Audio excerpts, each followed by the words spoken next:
Bienvenidos a Construyendo a Chispas. Hoy vamos a crear nuestro propio CodeMonkey. ¿Qué es un CodeMonkey? Pues si bien es una expresión que con el paso de los años ha perdido un poco su significado, si tú pones CodeMonkey te salen cosas muy graciosas, su significado original es un programador que básicamente teclea código sin pensar demasiado, ya sea porque no tiene esa capacidad de pensar y simplemente pues teclea lo que le dicen, ya sea porque el trabajo que tiene que hacer es picar teclas y estar todo el rato escribiendo código muy parecido. Así que vamos a usar la IA para crear nuestro CodeMonkey personalizado, que haga nuestras tareas aburridas y teclear todo el rato cosas muy parecidas. Porque si algunos pensabais meteros en la informática, en la programación, por la acción y la emoción, como me pasó a mí, no, es muy aburrido. Básicamente es todo el rato hacer cosas muy parecidas.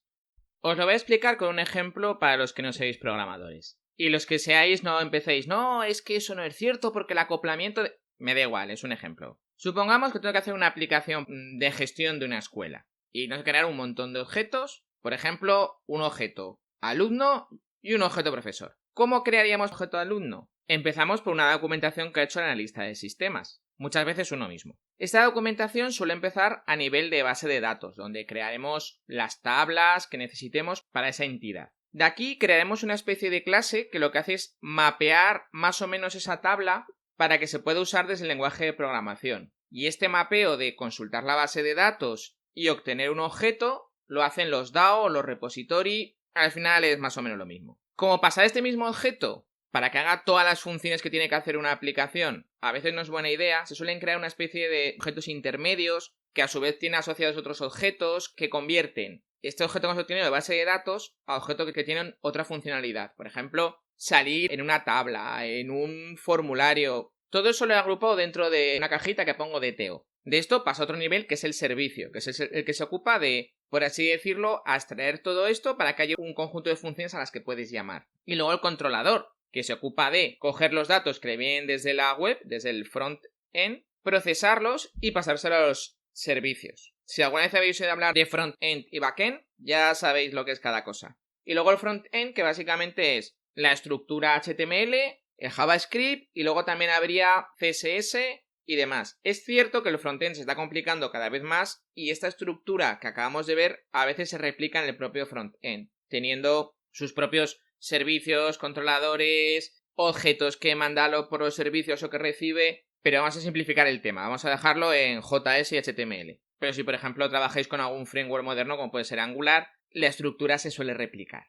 Muy bien, con esto hemos creado nuestra entidad alumno. Ahora queremos hacer lo mismo con la entidad profesor. Adivinad qué ocurre, que hay que replicar toda la estructura. Y es cierto que los campos, las propiedades que tiene cada una de las clases o las operaciones que se hacen sobre ellas no son exactamente las mismas, son diferentes. Por eso no podemos llegar y reutilizar código. Pero son lo suficientemente parecidas como para que programarlas sea bastante aburrido. Olvidaos de la acción, chicos. Si os pensabais que el trabajo de un programador era estar todo el día hackeando satélites enemigos, peleando con robots rebeldes y programando cosas divertidas, no lo es. Aquí es donde entraría nuestro CodeMonkey. Vamos a usar la IA para, pasándole nosotros unas pocas indicaciones, partiendo del código que hemos hecho para la primera entidad, para el alumno, que sea capaz de crear la segunda entidad, el profesor, y introducir estos pequeños cambios que hay entre una y otra. De tal forma que nos olvidamos de la parte aburrida y nos quedamos con la parte divertida, hackear a satélites y luchar contra robots. ¿Qué pasos hay que seguir para que esto funcione? Vamos a verlos. Primero y antes que nada, perder muchísimo tiempo en la arquitectura de la aplicación. Ahora mismo hay un montón de herramientas y de librerías que te permiten ahorrarte un montón de líneas de código. Yo, por ejemplo, cuando me toca programar en Java, me estoy acostumbrando a usar una mezcla de Spring, Hibernate, MapStruct y Lombok que me permite que muchas clases prácticamente estén vacías. Y recordar una cosa, la IA puede programar muy rápido, pero no escribir códigos todavía más rápido. Además, contra más sencillo sea lo que la IA tiene que hacer, más probable es que lo haga bien y que no tengamos que modificar su código. Así que ahora que la IA va a hacernos parte del trabajo, es mejor perder un poquito de tiempo en facilitarle la tarea. Ya tenemos nuestra arquitectura bien hecha y todo el objeto alumno. Ahora queremos generar el objeto profesor. Como es muy similar al objeto alumno cambiando 4 cosas, Igual luego tiene otras funcionalidades y esas hay que añadirlas aparte, pero la parte básica es la misma. Vamos a usar un modelo de lenguaje y lo que se conoce como one-shot. Lo que haremos será pasarle un ejemplo. Vamos a coger los datos que tenemos de la tabla usuario y le vamos a decir, mira, tengo esta descripción de la tabla usuario que viene de la documentación. Con esta descripción he generado este SQL. Ahora te estoy pasando la descripción de la tabla profesor. ¿Qué SQL generarías? Y el modelo de lenguaje es capaz de generar SQL adaptado al ejemplo que tú le has pasado. Ya veis que es sencillo y diréis, bueno, pues ahora solo toca aplicar lo mismo en el resto de los casos. Sí y no.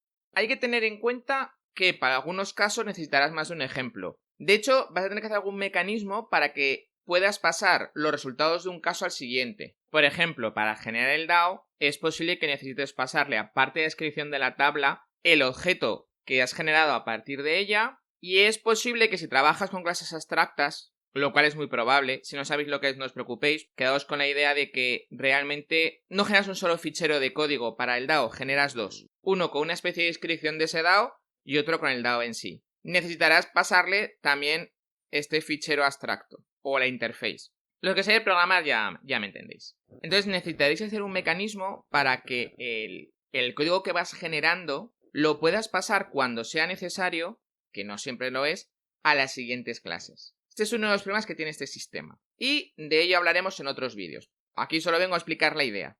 Más que nada porque la otra parte la estoy cocinando. Tengo algo hecho, pero tengo que darle unas cuantas vueltas. Tampoco es difícil, porque este sistema tiene una ventaja. Para cada prompt generas un fichero, con lo cual puedes coger ese fichero, leerlo, meterlo en el prompt y pasárselo al modelo de lenguaje. Y una vez hecho esto una vez, puedes repetir lo mismo para todas las entidades que haya en la documentación. Sí, es posible que algunas necesiten algún trabajo más. Deja algo para los programadores, que esto es una herramienta rápida para no tener que repetir código aburrido. Estamos haciendo un CodeMonkey, no un programador que nos sustituya. Eso viene más adelante. ¿Qué problemas me he encontrado con esa técnica?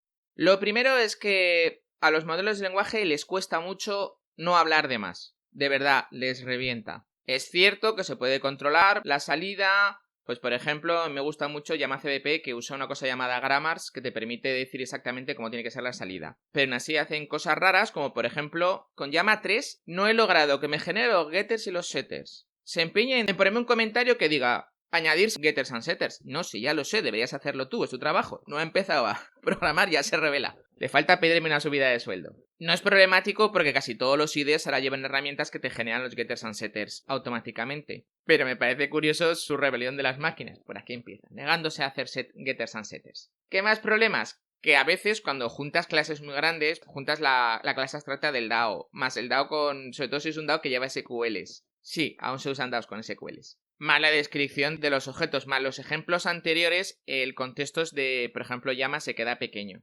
Necesitas contextos de 32K. Yo he necesitado, para pruebas que he hecho, igual ejemplos muy grandes, pero ejemplos reales. Que al final los ejemplos de pruebas siempre salen bien, porque somos vagos para hacer pruebas. Por ejemplo, Llama 3, que ha sido el que mejor me ha funcionado en el local. Desde luego, GPT-4, debo decir que le saca a todos una cabeza de ventaja o dos. Es increíble lo bien que funciona. Me sorprendió mucho porque me añadió correcciones. En el código generado me corrigió un par de cosas como diciendo, sí, me has pasado este ejemplo, pero si tú no tienes ni idea de programar, yo lo voy a hacer bien. Me sorprendió, sobre todo porque además tenía razón. De todas formas, que quede claro que el código hay que repasarlo. Todos los modelos a veces han metido la pata y el código no funcionaba perfectamente o hacía cosas mal o no compilaba. No han sido problemas graves en mis pruebas, cosas que se solucionan rápidamente. El mayor problema, como ya os digo, es que me añaden texto donde no deberían añadírmelos, me ponen al final una frase, me ponen al principio otra, me comentan un método y no me lo implementan. Aquí deberías de hacer, hazlo tú, que es tu trabajo.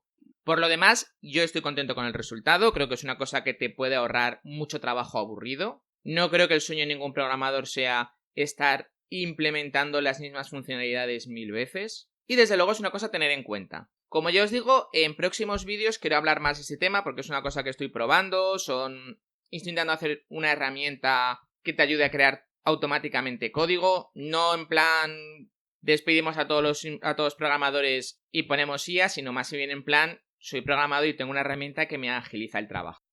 pero ya iremos hablando de eso. Otra mejora que tiene ese sistema sería, y esta mejora viene por parte de los humanos, es que la documentación habría que hacerla más accesible a los sistemas automáticos, porque generalmente suelen ser documentos como doc, PDF o cosas así, de los que es muy difícil extraer la descripción de cada entidad para pasársela al modelo de lenguaje. Y a veces es muy difícil, por ejemplo, cuando una entidad está relacionada con otra, entender esta relación. O sea, si lo lees, sí, pero quieres extraer esa relación automáticamente para que cuando tengas que generar una entidad que, por ejemplo, tenga que acceder a 2 tablas, le puedas pasar las 2 tablas, no solamente una. O que el DAO tenga que vincular una entidad con otra y en las SQLs tienen que aparecer las 2 entidades, pues que le puedas pasar las 2 tablas. Pero para esto necesitaríamos una especie de Monkey Manager que vaya gestionando todas estas tareas y se las pase al CodeMonkey. Añadir más monos nunca puede ir mal. Y bueno, esto ha sido todo, espero que os haya gustado, que os haya resultado útil, si no, por lo menos entretenido. Si os ha gustado, suscribiros, darle a me gusta, dejar abajo vuestras opiniones.